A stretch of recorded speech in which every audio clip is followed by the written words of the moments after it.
দুনিয়ার জীবন ছিল কষ্টে ভরা, দুঃখ, অভাব, পরীক্ষা সবই সহ্য করে সে আল্লাহর উপর ভরসা রেখেছিল। হঠাৎ এক মহান ডাক, তুমি তোমার রবের দিকে ফিরে এসো সন্তুষ্ট অবস্থায়। দরজা খুলতেই তার চোখ ধাঁধিয়ে গেল, এটাই জান্নাত। এখানে নদী বইছে, পানি, দুধ, মধু আর পবিত্র পানীয়ের।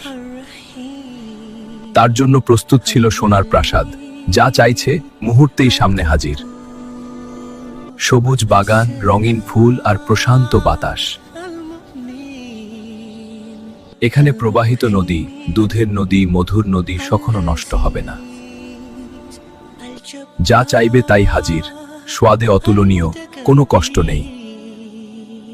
স্বর্ণ ও রূপের তৈরি প্রাসাদ, যার সৌন্দর্য ভাষায় প্রকাশ করা যায় না।